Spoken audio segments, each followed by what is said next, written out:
Anong mensahe ang kailangang marinig ng mga Scorpio sa buong buwan ng July 2024?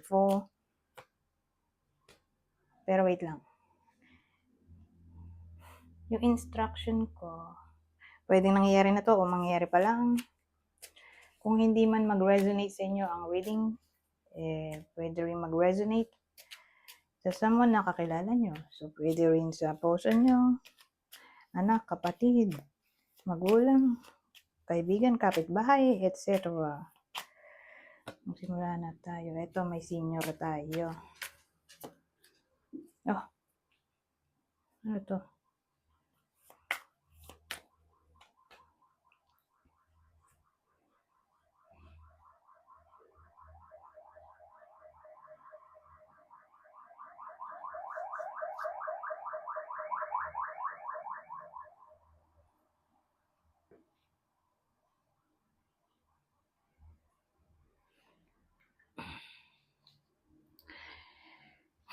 So, ito, relasyon sa pagitan nitong dalawa. Senior, at ito, 20 to 39 years old. So, senior, 60, pataas. So, lalaki to, ito yung babae. Ngayon, kung di applicable sa inyo yung gender, edi gawin nyo na lang energy. So, yung senior natin, lalaki, ito, yung babae, 20 to 39 years old. Hindi to kasal. Hindi kasal. Ay, hindi ko pala masabi kung kasal ba to o hindi. Pero, single siya ngayon. Single to.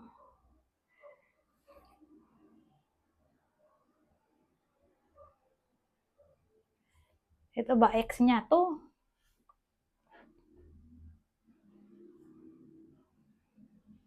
Ewan ko, parang separated na sila.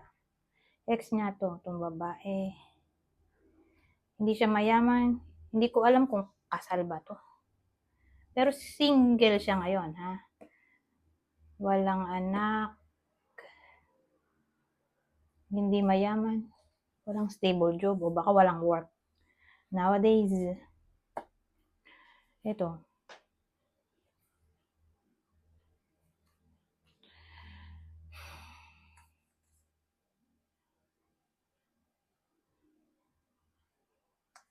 So, iniisip ko, may anak ba to?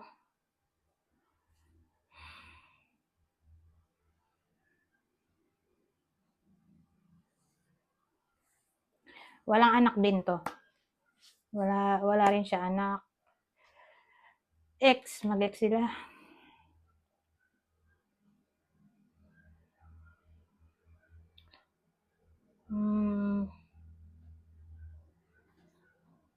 Who knows? Baka byuda.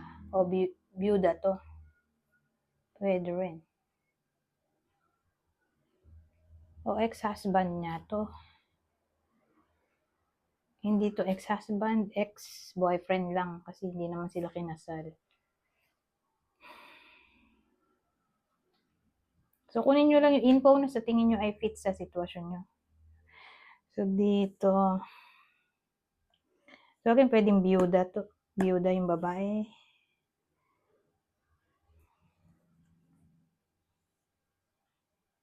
Single, walang anak.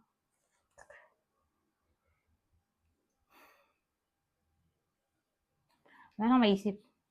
Yun na lang muna sa ngayon. So, yung energy nitong senior, inayos niya ang buhay niya ngayon. Nahiwalay na sila. Itong puso niya. Ito.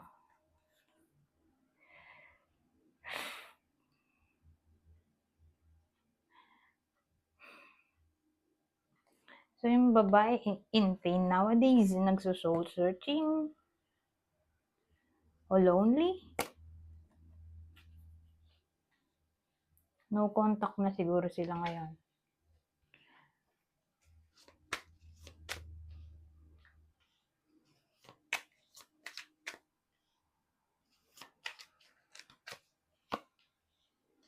Oh, ayan, ito.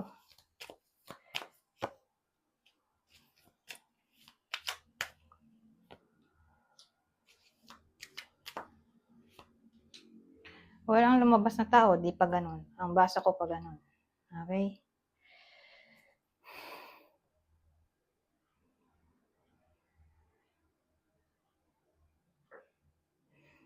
Itong si Lolo, naayos niya buhay niya ngayon, di ba? Pero tingin ko, mahal niya pa rin tong ex niya. Kaya lang, niloko siya nito. Pero single sila pareho ngayon. Ewan ko kung anong nangyari. Pero parang niloko siya nito. O pinaasa sa wala. O may manipulate. Ewan ko, parang ang dating may ginawang kalokohan tong babae kay Lolo. Pwedeng niloko sa pera o pinapalit sa iba. O masyadong manipulative to. Pero mahal niya pa rin. Ito, dito tayo sa babae.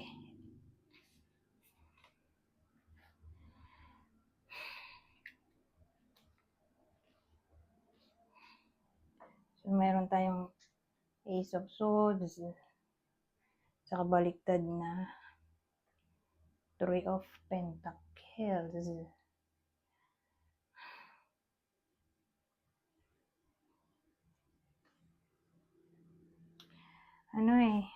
Parang clear na sa kanya na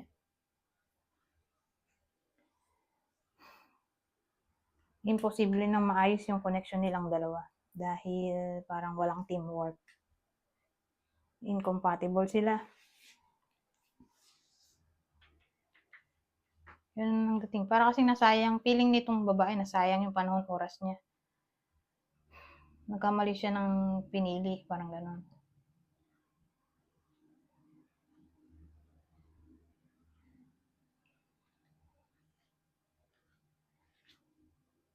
In pain siya, lonely.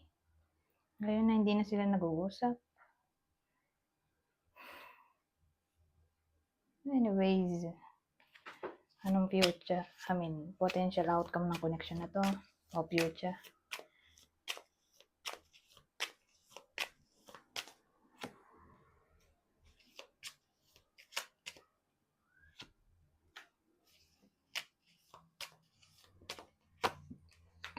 Oh, may lalaki tayo. Ano yun? Oh, may tao rin pala dito. Ano yan?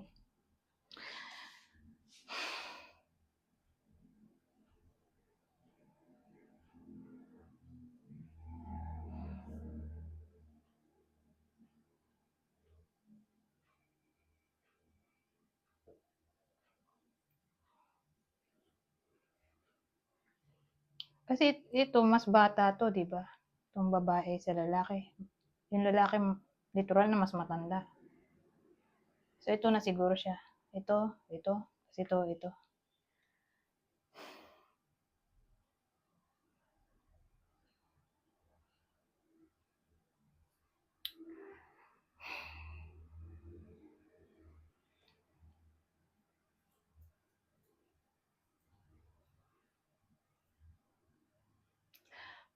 Sakit na ulo ko ah.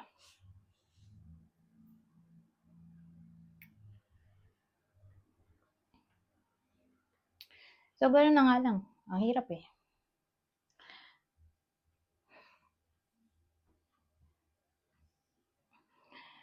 So, kung ito, pag ganun, kasi ito, pag ganun.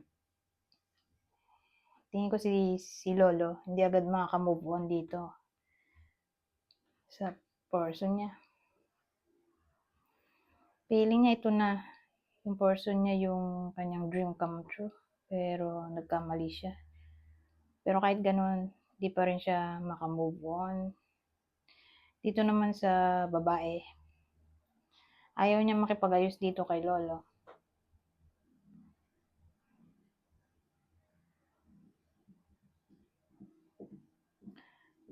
So, anong ending nito? Hindi sila magkakabalikan. Pero tingnan natin dito. Game changer to. Pwede pang may iba yan. Depende sa lalabas dito. Magbibigay ito ng extra message na hindi natin nasabi dito. O advice. Patience. Confession. Embrace.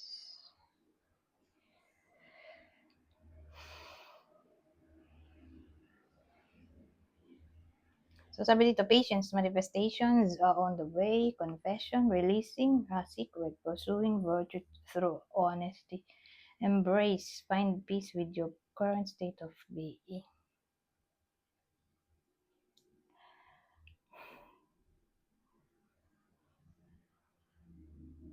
So kaninong energy ito?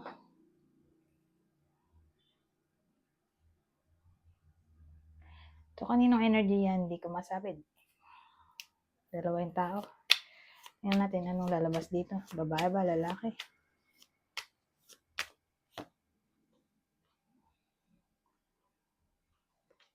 Lalaki yun nandito. So kay Lolo.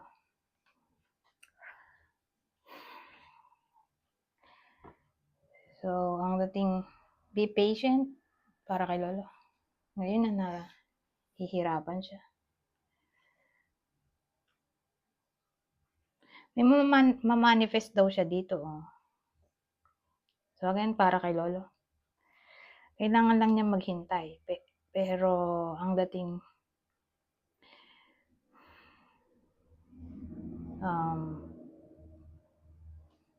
meron siyang mamamanifest. Hindi nga lang darating agad. Pero darating yun. Hindi nga lang masabi kung kailan. At hindi ngayong July. Kasi kailangan niya maghintay dito. Ito, confession. Tingin ko yung babae may i-confess kay Lolo. May sasabihin siyang secret. Find peace with your current state of mind. So, ina-advise kay Lolo na hanapin ang kanyang peace of mind. Kasi nga, mahal niya pa oh. Kahit dito eh. Hindi pa siya makamove on.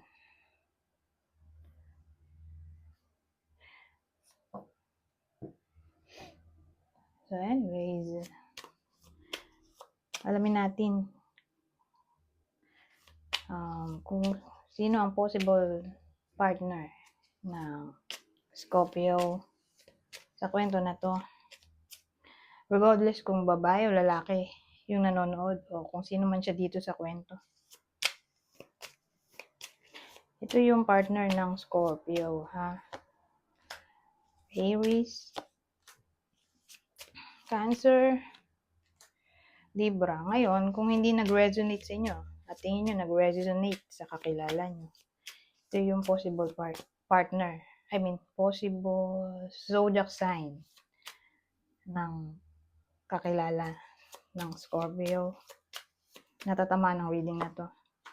Virgo, kapwa Scorpio, Taurus. Anyways, hanggang dito na lang. Goodbye for now.